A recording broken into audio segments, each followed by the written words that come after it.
Hello everyone. तो finally NIACL AO 2026 की notification confirm हो चुकी है।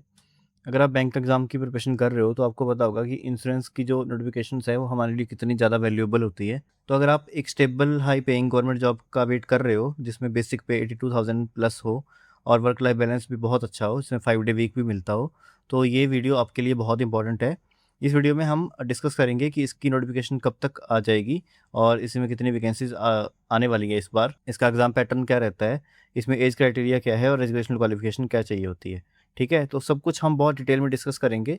वीडियो को एंड तक ज़रूर देखना। इसमें हम बहुत सारी ऐसी चीज़ें डिस्कस करेंगे जिसके बाद आपको किसी दूसरी वीडियो पे जाने की ज़रूरत नहीं पड़ेगी। तो स्टार्ट करते हैं। सबसे पहले हम इसका एज क्राइटेरिया देख लेते हैं। अगर हम इसकी एज की बात करें तो मिनिमम एज इसमें 21 ईयर्स रखी गई है और मैक्सिमम एज इसमें 30 ईयर्स रखी गई है। ठीक है, गवर्नमेंट रूल्स के हिसाब से इसमें एज रिलैक्सेशन भी आपको देखने को मिल जाएगी। SC ST में अगर आप आते हैं तो इसमें 5 ईयर्स का रिलैक्सेशन है। OBC नॉन क्रीमी लेयर में अगर आप आते हैं तो इसमें 3 ईयर्स का रिलैक्सेशन है। पर्सन विद डिसेबिलिटीज़ की अगर हम बात करें तो इसमें 10 ईयर्स, 13 ईयर्स और 15 ईयर्स का रिलैक्सेशन है अकॉर्डिंग टू योर कास्ट। इसके बाद एक्स सर्विसमैन की बात करें तो उसमें 5 ईयर्स का रिलैक्सेशन आपको देखने को मिल जाएगा। यानी कि अगर आप आर्मी, नेवी या एयरफोर्स से आते हैं तो आपको 5 साल का रिलैक्सेशन भी इसमें देखने को मिल जाएगा।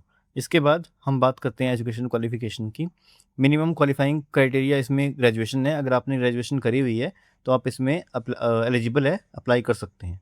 एक और चीज़ आपने ध्यान रखनी है कि अगर आपने ग्रेजुएशन करी हुई है तो उसमें आपके 60% मार्क्स होने चाहिए, तब भी आप इसमें अप्लाई कर पाएंगे। SC ST और पर्सन विद डिसेबिलिटीज़ के लिए ये क्राइटेरिया 55% मार्क्स तक रखा गया है। इसके बाद हम बात करते हैं सिलेक्शन प्रोसेस की। सबसे पहले इसमें फेज़ 1 होता है जिसको हम प्रीलिम्स बोलते हैं। वो सिर्फ क्वालिफाइंग होता है, आपको क्वालिफाई करना है, उसके बाद आप मेंस में जा सकते हैं। उसके जो मार्क्स हैं वो फाइनल सिलेक्शन में काउंट नहीं होते हैं। तो फेज़ 1 क्लियर करने के बाद आप फेज़ 2 में जाते हैं, जिसको मेंस बोलते हैं। मेंस क्लियर करने के बाद आप इंटरव्यू में जाते हैं और इंटरव्यू और मेंस के जो मार्क्स हैं वो क्लब करके फाइनल कट ऑफ बनती है। ओके, तो जब आपका मेंस और इंटरव्यू हो जाता है उसके बाद आपकी डॉक्यूमेंट वेरिफिकेशन और मेडिकल होता है और उसके बाद आपको फाइनल सिलेक्शन मिल जाती है। तो अभी हम डिटेल में देखते हैं एग्जाम पैटर्न। पहले हम प्रीलिम्स की बात करते हैं। प्रीलिम्स में इसमें 3 सेक्शन पूछे जाते हैं, इंग्लिश, रीजनिंग और क्वांट। इंग्लिश में 30 क्वेश्चन पूछे जाते हैं 30 मार्क्स के, इसके लिए आपको 20 मिनट मिलते हैं। रीजनिंग में 35 क्वेश्चन 35 मार्क्स, इसमें भी आपको 20 मिनट्स मिलते हैं। सेम क्वांट में भी आपको 35 क्वेश्चन देखने को मिलते हैं 35 मार्क्स के और 20 मिनट्स आपको देखने को मिलते हैं। तो टोटल ये 100 क्वेश्चंस का पेपर होता है। 100 मार्क्स आपको इसमें अलॉटेड होते हैं और 1 आवर का आपको इसमें टाइम मिलता है। अगेन क्वालिफाइंग होता है प्रीलिम्स, आपको क्वालिफाई करना है, उसके बाद आपको मेंस देने का मौका मिल जाता है। तो मेंस की अगर हम बात करें तो मेंस में 4 सेक्शन पूछे जाते हैं, रीजनिंग, इंग्लिश, जनरल अवेयरनेस और क्वांट। ठीक है, रीजनिंग में 50 क्वेश्चन पूछे जाते हैं 50 मार्क्स के, 40 मिनट्स का टाइम मिलता है। इंग्लिश में 50 क्वेश्चन मिलते हैं 50 मार्क्स के, 40 मिनट्स का टाइम मिलता है। जनरल अवेयरनेस 50 क्वेश्चन 50 मार्क्स, इसमें आपको 30 मिनट्स मिलते हैं। क्वांट में भी 50 क्वेश्चन 50 मार्क्स और 40 मिनट्स का आपको टाइम मिलता है। ठीक है, तो टोटल 200 क्वेश्चन पूछे जाते हैं 200 मार्क्स के और आपको इसमें 150 मिनट्स का टाइम मिलता है। मेंस जब आप क्लियर करेंगे तो इसके मार्क्स फाइनल सिलेक्शन के लिए बहुत इंपॉर्टेंट होते हैं। इसके बाद आपको इंटरव्यू देना होता है, लेकिन उसके पहले जैसे ही आपका मेंस खत्म होता है एक डिस्क्रिप्टिव पेपर भी होता है जो आपको टाइप करना होता है कीबोर्ड पे। ठीक है, इसमें आपको 3-3 ऑप्शंस मिलती है, 3 एस्से आते हैं और 3 लेटर आते हैं। इसमें से कोई एक आपको करना होता है।